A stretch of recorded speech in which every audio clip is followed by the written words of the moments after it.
Afternoon, you beautiful lot. Excuse the noise in the background, it's a tad windy up here today, and I'll try not to sniffle quite as much as I did in the last video. It's a bit distracted. A few weeks ago I was contacted on my Woodland Therapy website by a woman who is doing a Masters in Drama Therapy, and she's writing a dissertation, and she wanted to come and talk to me about Woodland Therapy, how I got started, the benefits of it, how it works, and the possibility of maybe joining her drama therapy with outdoors, being outdoors, and the benefits of outdoors. I was really pleased at this contact. I think there is a growing acceptance of the power of being outside, whether you're talking, being creative, just walking, sitting in it. So to be part of a possible dissertation around this, I thought was really powerful. So she came along today, and I just wanted to talk to you about some of the things that we chatted about. She was really interested in how I got started and the barriers to getting Woodland Therapy off the ground. I told her how amazed I was that 5 years ago I was able to buy the domain name woodlandtherapy.com and it hadn't been taken. I mean, 5 years ago. Woodland Therapy not taken? Why was no one doing that?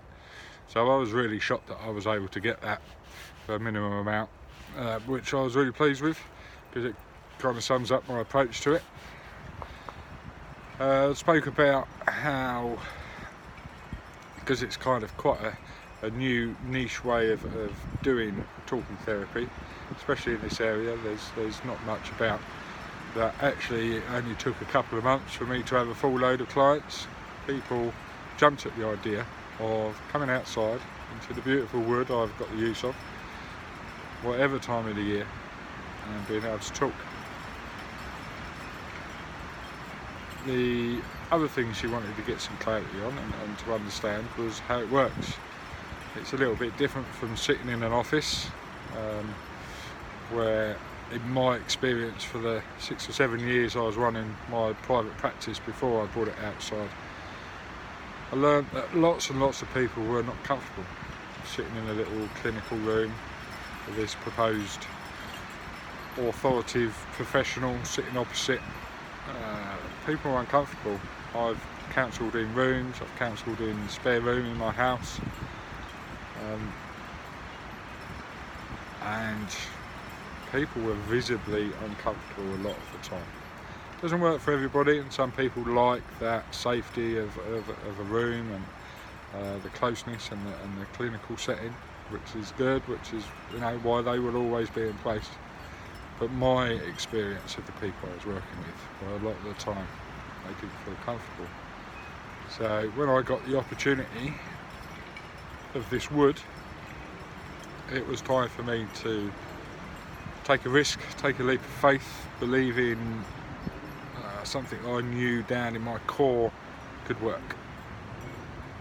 And very quickly it did. The relationships that you can build being outside, the help, the different approaches that you can use, the different things you can bring into your sessions is unbounded.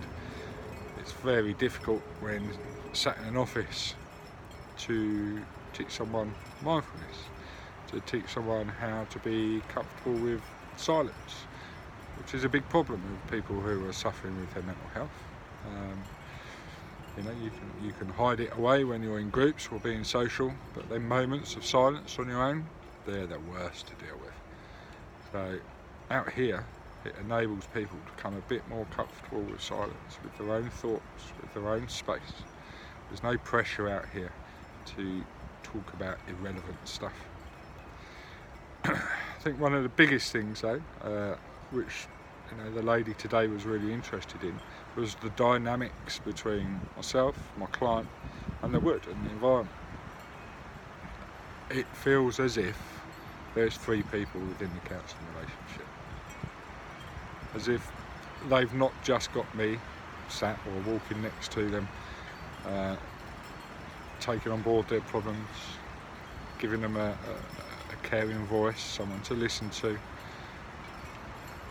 The woods are, the trees are, You know, so when they're talking about their trauma or their abuse or their self-defeating behaviours that they've had sometimes for decades, when they're coming out of your mouth in an office, lots of people tell you that these words bounce back straight at them, or you get a reflection of a therapist that's heard it all before and kind of puts in the same advice as they have done with the previous 10, 20, 50, 100 clients that they've seen.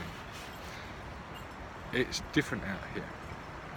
When you're walking through the wood and you're putting out to the world some honest reflection on some of the terrible times in your life, it just goes. I mean, look at all this space.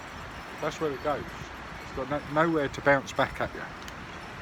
And that, for me, is one of the biggest beauties of being outside.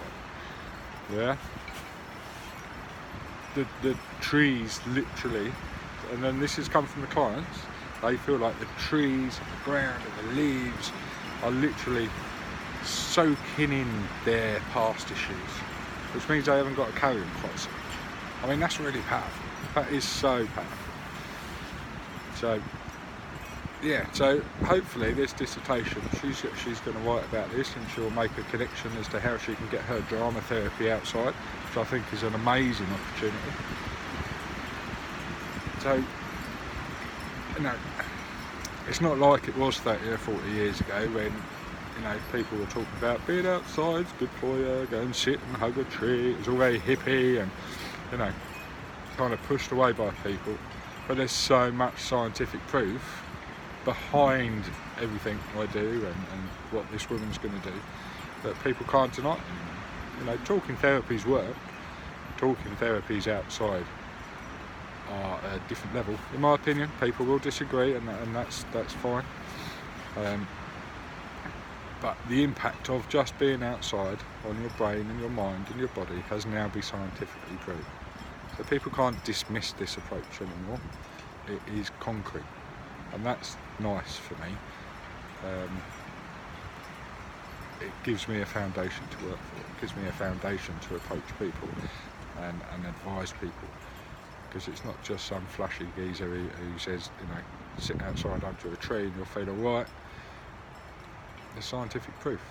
You know, it's such a myriad of benefits of being out here. But I love it. And I like being outside, even though it's cold and my neck's cold and my ears are cold and I'm sniffing a bit. I love it. And if you're passionate about what you do and where you do it and how you do it, you're going to make a difference.